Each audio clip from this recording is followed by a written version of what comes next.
Saudi general entertainment authority സംഘടിപ്പിക്കുന്ന India ഉൾപ്പെടെ 4 രാജ്യങ്ങളുടെ ഒരു മാസത്തോളം നീണ്ടുനിൽക്കുന്ന സാംസ്കാരിക വിനോദ പരിപാടികൾക്ക് ഇന്നു മുതൽ തുടക്കമായി. മെയ് 14 മുതൽ 17 വരെയാണ് ഇന്ത്യയുടെ പരിപാടി. നീരജ് മാധവ് പരിപാടിയിൽ പങ്കെടുക്കും. സൗദി ജനറൽ എന്റർടൈൻമെന്റ് അതോറിറ്റിയാണ് your passport to the world എന്ന പേരിൽ സൗദിയുടെ വിവിധ ഭാഗങ്ങളിൽ വിനോദ പരിപാടികൾ സംഘടിപ്പിക്കുന്നത്. ഇന്ത്യ ഉൾപ്പെടെ 4 രാജ്യങ്ങളിൽ നിന്നുള്ള കലാകാരന്മാർ അണിനിരക്കുന്ന സംഗീത നൃത്ത പരിപാടികൾ സൗദിയുടെ വിവിധ ഭാഗങ്ങളിൽ ഇതിനോടകം അരങ്ങേറിക്കഴിഞ്ഞു. ജിദ്ദയിൽ ഷറഫിയ അൽ വുറൂദ് ഭാഗത്ത് ഏപ്രിൽ 30 മുതൽ മെയ് 24 വരെ നീണ്ടു നിൽക്കുന്ന പരിപാടിയിൽ സംഗീത നൃത്ത പരിപാടികൾക്ക് പുറമെ വിവിധ തരത്തിലുള്ള ഫുഡ് സ്റ്റാളുകളും ഷോപ്പിംഗ് സെന്ററുകളും കുട്ടികൾക്കുള്ള ഗെയിം സെന്ററുകളും ഒരുക്കിയിട്ടുണ്ട്. വൈകുന്നേരം 4 മണി മുതലാണ് പ്രവേശനമുള്ളത്.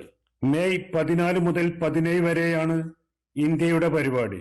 മലയാളത്തിൽ നിന്ന് നടനും റാപ്പറുമായ നീരജ് മാധവ് പരിപാടിയിൽ പങ്കെടുക്കും. ബോളിവുഡ് പിന്നണി ഗായകരും ഇന്ത്യൻ പരിപാടിയിൽ പങ്കെടുക്കും. ഏപ്രിൽ 30 മുതൽ മെയ് 3 വരെ ഫിലിപ്പൈൻസിന്റെയും മെയ് 7 മുതൽ 10 വരെ ബംഗ്ലാദേശിന്റെയും മെയ് 21 മുതൽ 24 വരെ സുഡാന്റെയും പരിപാടിയിൽ ഉണ്ടാകുമെന്ന് അതോറിറ്റി പ്രതിനിധി അഹമ്മദ് സുൽത്താൻ മാധ്യമ പ്രവർത്തകരോട് പറഞ്ഞു. Passport to the world, and as you know, Passport to the World contains 4 countries going to be participating in this event.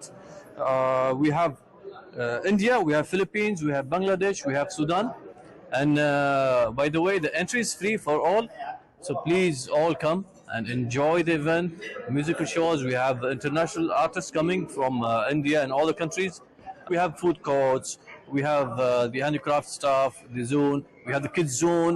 All the activities for the kids are free. പ്രവേശനം പൂർണ്ണമായും സൗജന്യമാണ്. എന്നാൽ രജിസ്റ്റർ ചെയ്യണം. V book വഴി book ചെയ്യാനും സ്പോട്ടിൽ register ചെയ്യാനും സൗകര്യമുണ്ട്. സുൽഫിഖ്രോദായ്, Amrita news, Jeddah. Hyper Alwafa Saudi Arabia ഇപ്പോൾ മക്കയിലും. Celebrating 40 years of trust and legacy. Sona Gold and Diamonds, Saudi Arabia, Bahrain, Oman.